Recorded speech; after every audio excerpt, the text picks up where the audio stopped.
Ecco, buonasera a tutti. Mentre aspettiamo ancora qualche minuto, il professor Sapelli, che ringrazio ancora con la gentile consorte Claudia che è qui di averci onorato con la sua presenza, farà un intervento prendendo spunto dall'ultimo libro che ha pubblicato, Un nuovo mondo. Io purtroppo ho fatto outing perché nella versione finale del manifesto abbiamo invertito l'aggettivo qualificativo, però non abbiamo cambiato il senso del libro, credo, quindi sarà interessante lo stesso.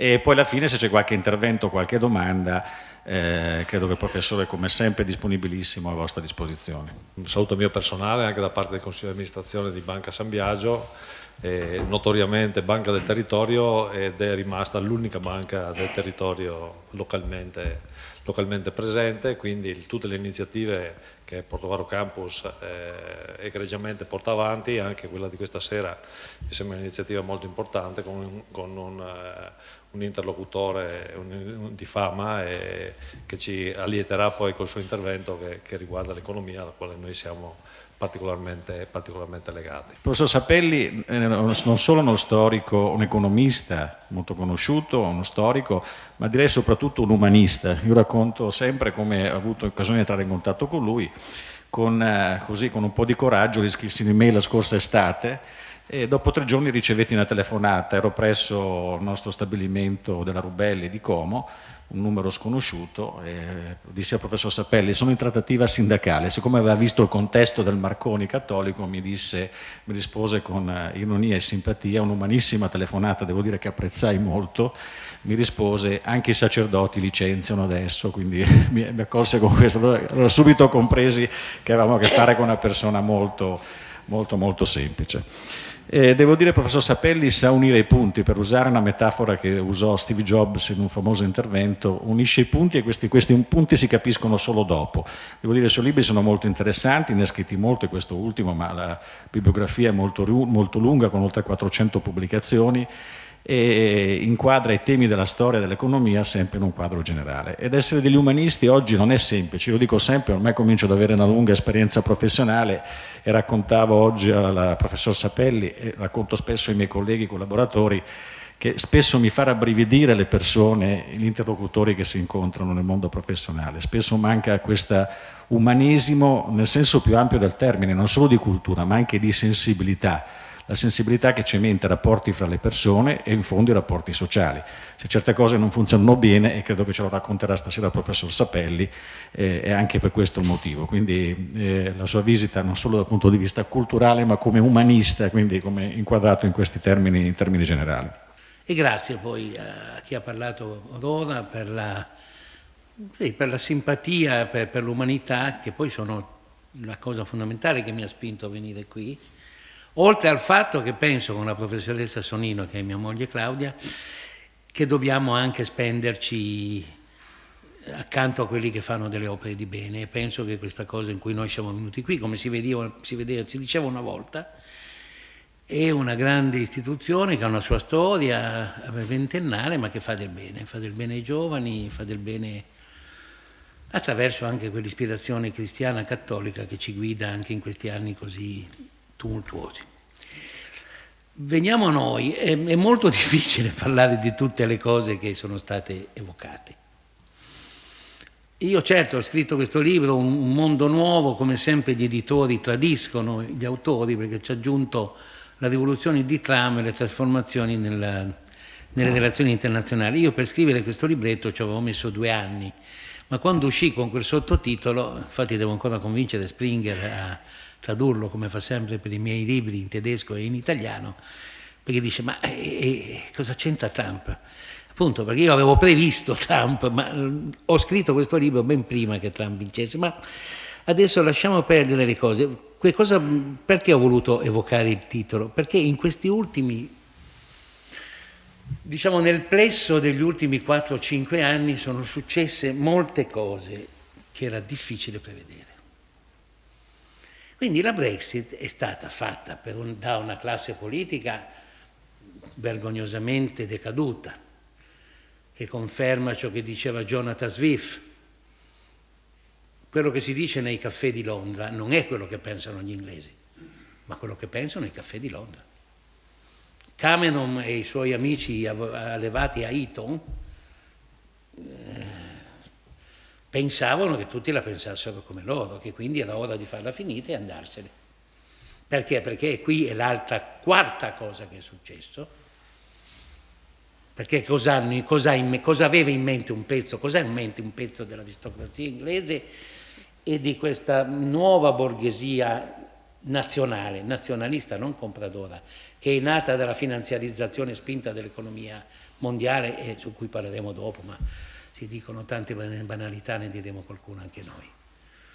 Che cosa hanno in mente? Hanno in mente che al posto dell'unità con l'Europa, che si è rivelata fallimentare, perché l'Europa non cresce, si è rivelata un sistema governato dall'ordoliberismo, cioè da una teoria economica tanto inferma che ha avuto tanto successo perché la maggioranza della popolazione del mondo sa solo più la lingua delle scimmie oggi, che è l'inglese, non tanto perché le scimmie parlano inglese, ma perché anche una scimmia impara l'inglese.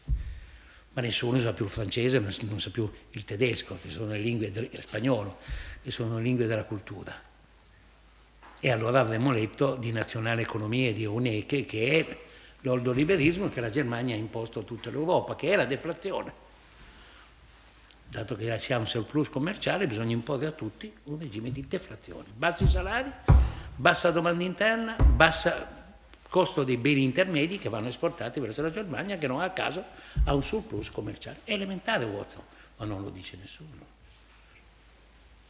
Che cosa sta succedendo? Sta succedendo che la Cina diventa una grande potenza militare e ha detto chiaramente, ultimamente c'è stata una dichiarazione in occasione del viaggio di Trump in Asia, ha detto chiaramente, quando Trump gli ha detto guardate che non potete più continuare a costruire aeroporti nelle isole contese del Mar Cinese del Sud, loro vanno buttano cemento armato, lasciano una cosa, come facevano gli inglesi una volta, no? Non occupavano territorialmente, tiravano su una roba, ci lasciavano una guarnigione e piantavano una bandierina. Guarda che Trump gli ha detto no, guarda che non lo devi più fare questo. Loro gli hanno detto guarda che noi continueremo a farlo. Allora, è la prima volta, ecco. Adesso veniamo a Trump. C'ho ancora 15 minuti. Benissimo. Andiamo bene? Cellule grigie attive. L'altro grande cambiamento è ciò che è successo in America. Allora, era sicuro che doveva vincere Trump le elezioni. Io l'avevo previsto. Mi ero sbagliato con la Le Pen e sono contento. Ero convinto che vincesse anche in Francia. Bene o male che ho sbagliato. Dunque, cosa è successo in questi anni nel mondo? Nel mondo è successa una cosa semplice e terribile. Abbiamo avuto la cosiddetta globalizzazione, ma la globalizzazione, l'unica vera globalizzazione, è la globalizzazione finanziaria. Perché l'unica merce che si sposta su scala mondiale con costi di transazione zero è la moneta. Perché tutte le altre merci hanno ancora, anzi vivono in un mondo di Zollverein, di protezionismi. L'Unione Europea, noi pensiamo all'Unione Europea, che bello, no, l'Unione Europea non è una zona di libero mercato all'interno, ma all'esterno ha delle barriere doganali enormi. I contadini dell'America Latina sono affamati dall'Unione Doganali Europea. NAFTA è un accordo commerciale che adesso Trump mette in ma c'è. Il Mercosur è un'isola doganale e si cerca di costruirne un'altra, che è l'ASEAN. I diritti umani, io non li conosco i diritti umani, io conosco solo i diritti dell'uomo, uti singoli, persona, perché sono un cristiano e credo nel personalismo cristiano. Io difendo i diritti della persona, non dell'umanità. Cosa sia l'umanità non lo so. So che ci sono delle singole persone e quindi non posso fare la guerra a un paese per dei diritti umani. Allora cosa dovrei fare? Dovrei bombardare la Cina, no? Qual è stata la Nessuno sa, sempre in questo paese dell'ignoranza quieta e normale, obesa, ignoranza obesa l'Italia. Sapete che la regina Elisabetta ha chiesto un'inchiesta alla Camera dei Lord su Tony Blair. Tony Blair è stato dichiarato criminale di guerra. C'è un rapporto di 12 volumi dove lo si dichiara criminale di guerra. Perché la regina ha detto, ma insomma, sono morti 850 dei nostri ragazzi. Non mi pare proprio il caso, sir. Fatemi un rapportino. Aveva ragione quel ragazzotto o no? E questi hanno lavorato 6 anni e poi gli hanno detto, maestà, non aveva ragione, Saddam Hussein non aveva armi di distruzione di massa. Powell ha mentito all'ONU e Blair ha mentito anche lui. E quindi è un criminale di guerra. Adesso, esagerato. Però i Lord, sapete, sono un po' fatti a modo loro, la Camera dei Lord, ma solo i paesi come l'Inghilterra hanno un'alta Camera dei Lord che è indipendente e gli Stati Uniti con una Corte di Giustizia, perché con tutti i limiti che possiamo dare agli Stati Uniti, la Corte, certo, nominata dal Presidente, ma una volta che sei lì, sei talmente così in alto che il tuo ruolo ti terrorizza e diventi indipendente quasi per forza, non come qui che puoi fare il Presidente del Senato come cazzo ti capita.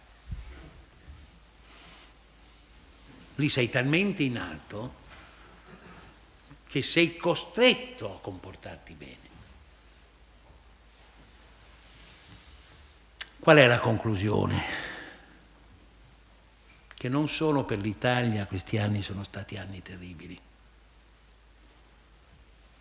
E c'è una situazione terribile. Però lentamente vediamo la fine del tunnel. L'America ha eletto un pazzo, però a fianco basta leggere il libro, bisogna ricordare il libro della nostra giovinezza di John Kenneth Galbraith, Il potere militare industriale.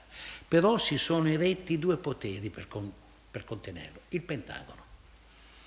I militari americani non sono i militari argentini, sono i militari americani, non hanno mai fatto un colpo di Stato. Eisenhower è stato un grande presidente. E poi le grandi imprese, guarda un po', le imprese di produzione di capitale fisso. La Standard Oil, il mio amico Tilson è lì. Petroliere, certo, noi abbiamo le mani sporche di pollution, ma l'industria petrolifera è l'unica che vuole veramente la pace, perché si fonda solo sullo scambio e sulle interconnessioni, perché se produci e non vendi, non hai, puoi scavare, ma devi venderlo. E quindi non è un'industria di guerra. E non a caso Tilson è lì e tiene a bada quest'uomo inconsapevole che ci fa meditare sui rischi della democrazia.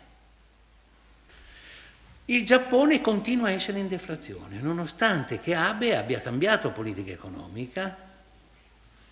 Come lei sa meglio di me, la crisi giapponese comincia nel 1885. Fino al 1885, vi ricordate, uscivano libri sul modello giapponese. I miei amici traducevano libri di Ronald Dorr, dove dicevano gli Stati Uniti sono finiti. Mi ricordo il mio caro amico Esther Tarrow, id to id, cosa sono? È la testa no, ormai l'industria giapponese. Gli ho detto no, scusa, quante testate nucleari ha il Giappone? Ah no, niente, è un paese pacifico. Ecco, avete un esercito? No. Allora dove vuoi andare? 1885 li hanno chiamati al Plaza e gli hanno detto adesso voi cosa dovete fare? Dovete rivalutare lo yen.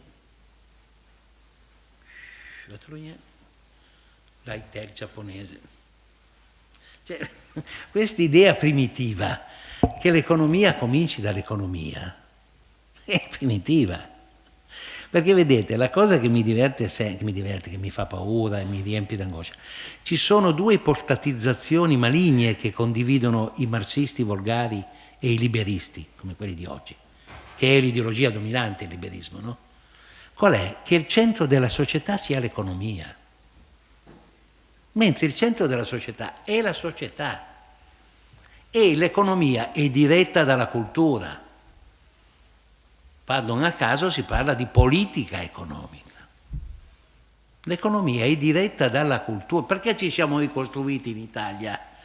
Perché abbiamo avuto gente che ha fondato l'ENI e l'IRI, abbiamo avuto Paronetto, la scuola di Camaldoli, abbiamo avuto Saraceno, abbiamo avuto Fanfani che ha fatto il piano case, non gli 80 euro, che vuol dire solo moneta e non beni capitali.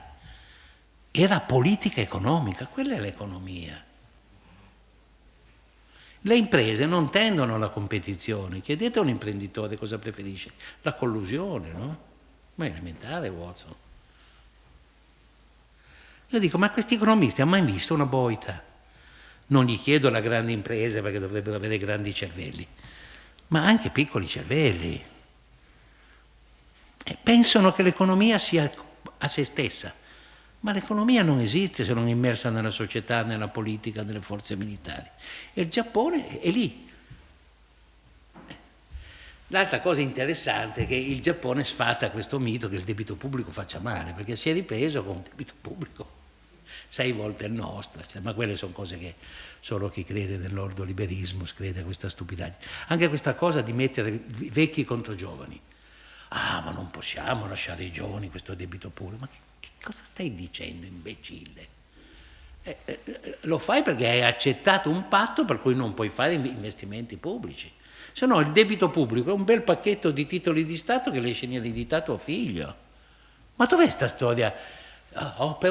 Questa signora, poveretta, inconsapevole, la professoressa Fornero, che continua a dire io penso ai bambini, ma io no. Io vi faccio andare in pensione a 67 anni perché penso ai bambini. Ma che cazzo c'entra col debito pubblico, scusate? Non so, dici scusi professoressa, mi spiega perché? Perché gli tolgo le risorse? Dove?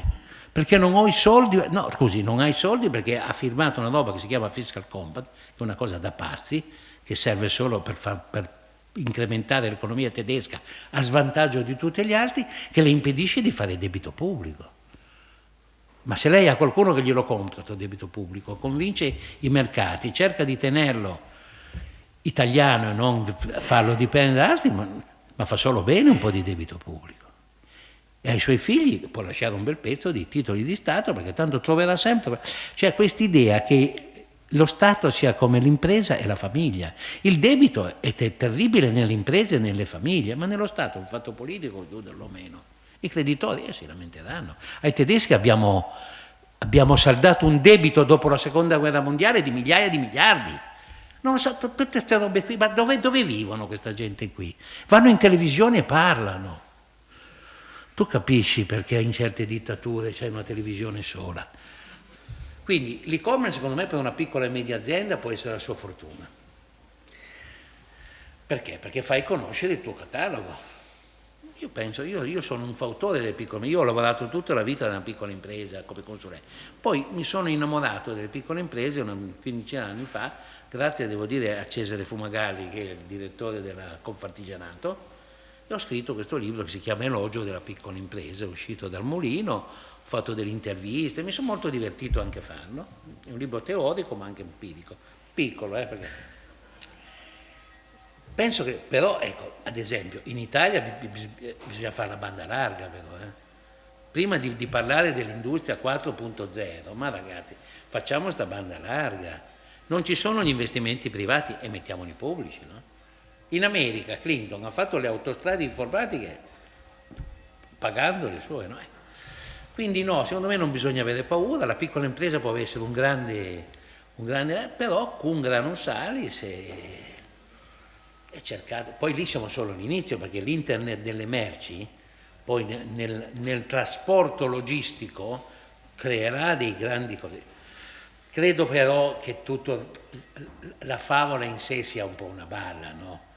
Cioè, nulla potrà mai sostituire la logistica normale, perché tu queste merci potrai vederle, ma poi le devi trasportare.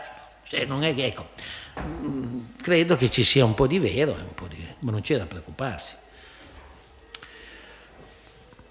Suonano le campane, ma vedo che loro sono qui e io sono felice perché vuol dire che dobbiamo sciogliere l'assemblea o... C'è ancora qualche domanda? Sì, penso che... Però state bene qui però allora. Allora io ringrazio il professor Sapelli, la gentile consulta Grazie. Claudia, e grazie a tutti voi per aver partecipato a questo momento. Grazie mille. Grazie.